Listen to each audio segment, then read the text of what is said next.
Le PSG n'a aucune chance en finale de Ligue des Champions face à l'Inter, on va voir tout ça dans cette vidéo. Salut à tous les gars, c'est Azial. Aujourd'hui on se retrouve pour une nouvelle vidéo. On va parler de l'actualité du PSG car oui, je vous le répète encore une fois parce que je suis sûr que tous les Parisiens qui sont devant cette vidéo, ça va leur faire plaisir. Le PSG est bel et bien qualifié en finale de Ligue des Champions, la deuxième de son histoire, la première depuis 2020 qui on le sait était dans un format très particulier. J'ai envie de dire limite la première authentique, la première avec un vrai parcours, avec des vrais matchs aller-retour, même si c'est un nouveau format cette saison qu'on a eu parce qu'on a eu la fameuse phase de ligue, au moins dans le format final ça reste la Ligue des Champions d'habitude en fait, ça reste le même format avec 8e aller-retour, quart aller-retour, demi aller-retour et ça fait plaisir. Le PSG est enfin là, le PSG a rendez-vous avec son histoire et le PSG du coup affrontera l'Inter de Milan qui de son côté s'est défait du Barça. Mais dans cette vidéo on va commencer à parler de cette finale, parce que même si elle est dans longtemps, dans 3 semaines, exactement en plus pile poil aujourd'hui, dans 3 semaines pile poil, malgré tout, on va commencer les petits débats autour de cette finale. Est-ce que le PSG est favori, est-ce que le PSG n'est pas favori?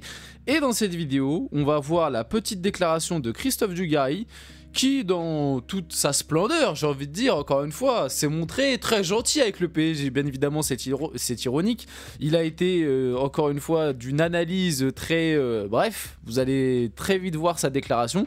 Ou en gros, hein, pour vous résumer, pour vous mettre un petit peu l'eau à la bouche avant qu'on y aille, et avant qu'on attaque la déclaration complète, en gros, il a dit que le PSG, à la limite, n'avait aucune chance. En tout cas, même s'il l'a pas dit noir sur blanc, c'est limite ce qu'il laisse entendre. L'air de dire que l'Inter va écraser le PSG et que le PSG n'était pas du tout favori. Alors que tu dises que le PSG n'est pas favori pour toi, il n'y a aucun problème. Voilà, pour moi non plus, le PSG n'est pas forcément favori de cette finale. Pour moi, on est sur un 50-50, ou même si il y en a qui ont envie de me dire que l'Inter est peut-être un peu plus favorite, un 55-45 parce qu'ils ont éliminé le Barça, pourquoi pas? Il n'y a pas de problème. Tu donnes tes arguments et puis après on en débat, mais dans l'esprit, il n'y a pas de souci. Mais que tu viennes me dire que le PSG serait insensé de se penser favori, que l'Inter est favori large et que limite, dans ta façon de parler, tu as l'impression que le PSG n'a aucune chance de gagner, je vais t'attraper. Ouais, je vais attraper ta veste et on va en discuter dans cette vidéo. Donc avant que la vidéo commence, n'hésitez pas à liker, commenter, partager, vous abonner, ça fait toujours plaisir, ça aide pour le développement de la chaîne. Et nous, on va y aller dès maintenant et du coup parler un petit peu de la finale et parler un petit peu de la déclaration de Christophe Dugarry. Donc, il a déclaré... au micro de Rotten sans flamme, pour moi Paris n'est pas favori. Et encore une fois, comme j'ai dit juste avant, que tu penses que Paris n'est pas favori, il n'y a pas de problème, parce que même moi qui suis supporter parisien, je ne nous vois pas favori. Pour moi c'est un 50-50. Vous allez me dire, ah tu te mouilles pas, 50-50 c'est la plupart des finales de Ligue des Champions, c'est pas forcément toujours le cas. Par exemple l'année dernière, et pourtant... par rapport à la physionomie du match, c'était pas forcément évident, mais tu vois, par exemple l'année dernière, pour moi le Real était favori. C'était peut-être pas favori large parce qu'au final Dortmund avait fait un parcours sympa, mais pour moi l'année dernière le Real était favori. Pour moi il y a 2 ans, City-Inter, Manchester City était favori. Il y a 3 ans c'était quoi la finale? C'était Real-Liverpool. Pour moi c'était peut-être un peu du 50-50 cette année là, quoique tu pouvais peut-être mettre Liverpool un peu plus favori. Donc que tu me dises pour toi que le PSG n'est pas favori, parce que comme je viens de le dire, il y a l'argument de l'Inter, équipe qui a fait finale il y a 2 ans justement contre City, équipe qui a de l'expérience, plus expérimentée en tout cas que le PSG, équipe qui vient de sortir le Barça qui était vu justement comme l'équipe favorite de cette Ligue des Champions. Tu vois, c'est des arguments qui s'entendent et du coup que tu me dises, bon, l'Inter est un peu favori, il n'y a pas de problème, et que tu me dises que Paris du coup ne l'est pas, il n'y a pas de souci. Mais par contre, regardez la suite. Donc Christophe Dugarry donne son avis sur la finale de Ligue des Champions PSG-Inter. Pensez une seule seconde que tu peux être favori face à une équipe italienne, c'est que tu ne comprends rien au football. Alors, je sais pas, hein, peut-être qu'il y a un effet Mandela, ou peut-être que je vis dans un monde parallèle où les équipes italiennes gagnent la Ligue des Champions depuis 15 ans. Non mais... non mais je sais pas, je comprends pas. Comment ça, penser que tu es favori face à une équipe italienne, c'est ne rien penser au football? C'est ça l'argument, genre parce que l'Inter c'est une équipe italienne, donc nous, club français ou même club, ça se trouve d'autres pays, on n'a pas le droit de se considérer c'est quoi cet argument de merde? Non mais franchement, qu'on se le dise honnêtement, c'est quoi cet argument pourri? Au pire, vante le fait que l'Inter, qui est une équipe italienne, a un système tactique très bien rodé et que tactiquement c'est très très solide. Tu peux dire ça, mais venir dire, penser une seule seconde que tu peux être favori face à une équipe italienne, mais c'est quoi cet argument de c'est quoi cet argument de con? Non mais franchement, ça veut dire quoi? Ça veut dire les équipes italiennes gagnent la Ligue des Champions depuis 20 ans? Mais qu'est-ce que tu me racontes? Les équipes italiennes, justement, on n'arrête pas de le dire que depuis à peu près une dizaine d'années, l'Italie subit quand même un petit déclin. Depuis que la Juve a un peu sombré, même si on l'a vu, c'était quand? C'était il y a 2 ans. Bah justement, c'était il y a 2 ans quand l'Inter va en finale. On avait eu Naples, l'AC Milan et l'Inter en quart. Ce qui n'était pas arrivé depuis pas mal de temps. Et puis du coup, en demi, on avait eu 2 équipes italiennes, puisqu'on avait eu Inter et... Je commence à confondre, c'était il y a 2 ans. Mais bref, en demi, je crois, il y avait eu l'Inter et l'AC Milan. En demi, du coup. Ah bah oui, c'était Inter AC Milan, la demi d'il y a 2 ans, si je m'en rappelle bien. Si je me rappelle bien, il me semble que c'était ça. Oui, c'était ça, je crois, avec Benacer qui avait joué numéro 10 et tout. Bref, là, je commence à me perdre. Mais du coup, on avait connu un petit regain il y a 2 ans, mais à part il y a 2 ans, dans cette Ligue des Champions, où il y avait pas mal d'équipes italiennes qui avaient performé. Sinon, dans la globalité, les équipes italiennes, c'est pas... L'année dernière, par exemple, en quart de finale, il n'y a plus d'équipe italienne, hein, si je me rappelle bien, parce que l'Inter saute en 8ème. Que je me rappelle, les quarts, c'était quoi? C'était PSG-Barça. C'était Dortmund... C'était Dortmund contre qui déjà l'année dernière? De l'autre côté, c'était Real City. Et c'était... je commence à avoir des trous de mémoire, c'est inquiétant. Alors que c'était seulement l'année dernière, hein. Bref, je me rappelle plus, mais dans mes souvenirs, il me semble que l'année dernière, il n'y avait pas d'équipe italienne en quart déjà. Mais bref, dans tous les cas, il dit ça comme si les équipes italiennes marchaient sur le football depuis des années, alors que ce n'est pas du tout le cas. Et même par rapport, peut-être, par rapport à la supériorité française, bah, les dernières confrontations de clubs italiens vs clubs français, je suis pas sûr que ce soit les clubs italiens qui martyrisent les clubs français. En tout cas, par rapport au PSG, parce que le PSG, on a affronté l'AC Milan, bah, l'année dernière, on les a battus. On a affronté la Juve il y a 2 ans, on les a battus. Enfin, tu vois, c'est... Bref, pour moi, l'argument n'a pas trop de sens.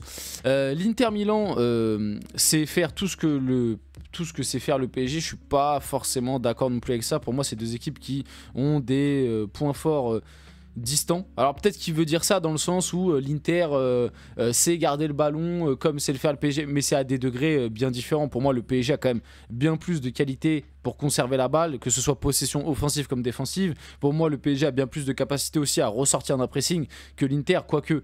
Mais en fait, c'est différent parce que le PSG est capable de ressortir d'un pressing pour après garder la balle, là où l'Inter, quand il ressort d'un pressing, généralement, c'est pour exploser en transition. Le PSG peut le faire aussi, mais... c'est différent, c'est pas la même vision, c'est pas le même objectif de la ressortie de pressing, ou en tout cas pas tout le temps. Donc dire que l'Inter sait faire tout ce que le PSG sait faire, je suis pas sûr à 100%. Bref, l'équipe qui ressemble le plus au Barça, c'est le PSG, et l'Inter n'a pas perdu 2 fois face au Barça. À la limite, ça c'est un argument qui peut s'entendre. Mais encore une fois, l'Inter élimine le Barça parce que le Barça a failli défensivement. L'Inter n'a pas éliminé le Barça parce qu'ils ont réussi à les contenir offensivement. Là où pour moi il y a une différence, c'est que le PSG est plus fort défensivement que le Barça. T'as juste à voir les stats ou même à regarder les matchs. Défensivement, ce PSG est quand même plus fort que le Barça. Et l'Inter a battu le Barça grâce à sa défense. Grâce à la défense du Barça qui a fauté. Donc le point fort, enfin le point faible du Barça n'est pas le... Même si le point faible côté PSG, je pense aussi que c'est la défense. Encore que ça dépend s'ils sont dans un gros match, pas forcément. Mais en fait, ce que je veux dire, c'est que le PSG ressemble au Barça par rapport au style de jeu et à la capacité à garder le ballon, à faire énormément de pressing et à, on va dire, aussi marquer pas mal de buts. Mais je pense que le Barça est meilleur en attaque que le PSG. Mais par contre, le PSG, pour moi, est meilleur en défense que le Barça. Je pense que le PSG, en fait, est une équipe plus équilibrée. Donc, à la limite, cet argument, pourquoi pas, mais pour moi, il n'est pas infaillible. Les Parisiens, aussi talentueux soient-ils, n'auront jamais ce que les Italiens ont dans la tête et personne ne l'a. Ils sont nés pour ça, ce sont des machines. Voilà, encore une fois, un argument de débile. Voilà, donc, voilà, moi, je comprends pas. Hein. Les Italiens ont dans la tête ce que personne a. Mais qu'est-ce que ça veut dire? Ça veut dire que les Italiens ils ont gagné toutes les Ligues des Champions des dernières années. Non mais je comprends pas honnêtement, ce sont des machines, ok. Et puis d'ailleurs dans l'effectif du PSG c'est connu, hein, il y a que des Français. Et dans l'effectif de l'Inter il y a que des Italiens. Non mais franchement cet argument, moi je comprends pas. Honnêtement je comprends pas. Je sais pas, amenez-lui amenez-lui quelqu'un qui reformule mieux ses phrases parce que bon, pour moi c'est incompréhensible. L'un des arguments par contre qui peut clairement jouer en faveur de l'Inter, c'est qu'au PSG, pour le moment, il y a 3 joueurs qui ont déjà joué une finale de Ligue des Champions. Marquinhos, Lucas Hernandez, Kimpembe. Sur les 3, il n'y en a qu'un qui sera titulaire lors de la finale. Du côté de l'Inter, par contre, tu as Bastoni, Acerbi, Darmian, Di Marco, Dumfries, Barella, Çalhanoğlu, Mkhitaryan, Lautaro Martinez, qui sont tous les joueurs, bien évidemment, qui l'ont joué en 2023. Et finalement, à part Darmian, qui a plus un rôle de rotation, tout le reste, c'est des titulaires. Bon, ça montre déjà que l'Inter n'a pas énormément changé d'effectif par rapport à 2023. Et ça montre que l'Inter, du coup, aura plus d'expérience, je pense, dans ce moment-là. Et surtout qu'il ne faut pas oublier qu'en 2023, City gagne la Ligue des Champions 1-0, but de Rodri face à l'Inter. Mais pour moi, si tu regardes bien la physionomie du match, l'Inter pouvait clairement aller la chercher. L'Inter a des spots absolument énormes, avec notamment un Lukaku qui est... bon, c'est sans faire exprès, mais je me rappelle d'une frappe de Barella, si je ne me trompe pas, qui contré par Lukaku alors qu'elle partait plein dedans. Il y a Ederson qui arrête un face-à-face. Enfin bref, l'Inter a eu des gros spots, donc il va falloir faire attention à ça. On finit la vidéo là-dessus. J'espère que cette vidéo vous a plu. Si c'est le cas, n'hésitez pas à liker, commenter, partager, vous abonner. Les gars, c'était Azial. On se retrouve très rapidement pour une prochaine vidéo.